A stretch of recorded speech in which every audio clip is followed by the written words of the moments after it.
Before starting any adjustments, you have to look at the overall condition of the derailleur and above all check two things. You must first check the condition of the derailleur hanger. The derailleur hanger is the component that connects the derailleur to the frame. It must not be bent. Then you must check the condition of the derailleur cage.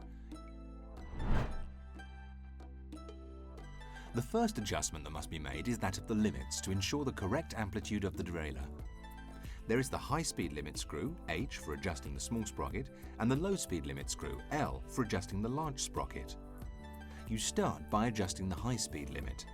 You seek to align the small sprocket with the derailleur pulley. Here we see that the pulley is too far towards the inside of the wheel and not sufficiently aligned with the small sprocket. The derailleur is too tight, which means that the high-speed limit screw needs to be loosened. When we turn the screw, we see that the pulley comes out gradually towards the outside until it is properly aligned with the small sprocket. If, on the other hand, the pulley is too far out, you need to reverse the process by tightening the limit screws.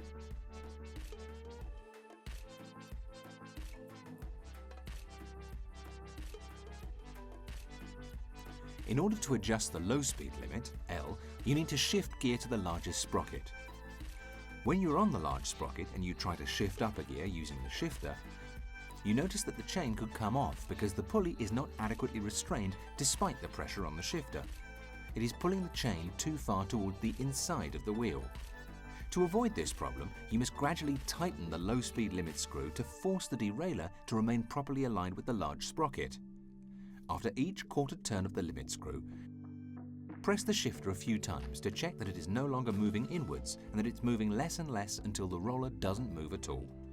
Take care, however, to check that the pulley is not too tight and that the gear shifts are still smooth. By shifting down one gear and then back up again, check that the gear shifts smoothly to the largest sprocket.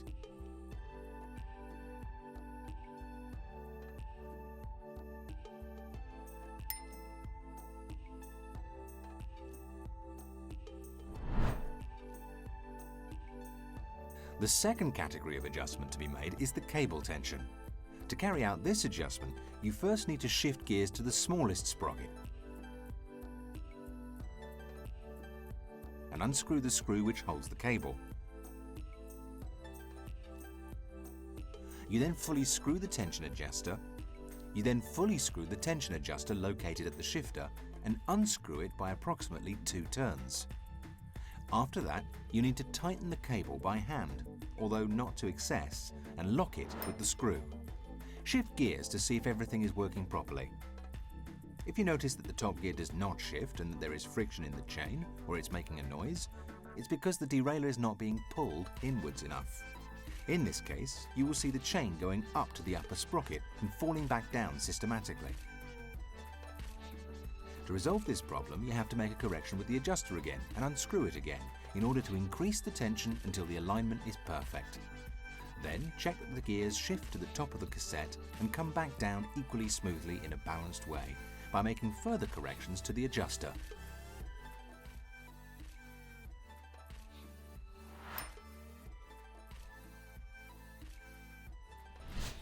The final category of adjustments deals with the angle of the derailleur by checking that the pulley is placed at a certain distance from the sprockets. This adjustment is done with the chain on the largest sprocket. Adjusting the angle screw known as B screw, you will notice the angle of the derailleur changing and that the distance between the pulley and the largest sprocket also changes. The gap between the pulley and the large sprocket should be between 5 and 15 millimeters, depending on the type of derailleur you have. Precise information is available on the derailleur manual for your bike. In the case of an SRAM EAGLE 12-speed drivetrain, you have a small tool that comes with the bike that helps make this adjustment.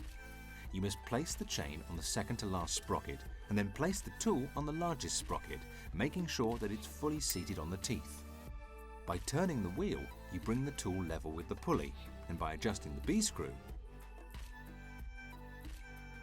put the arrow at the center of the pulley.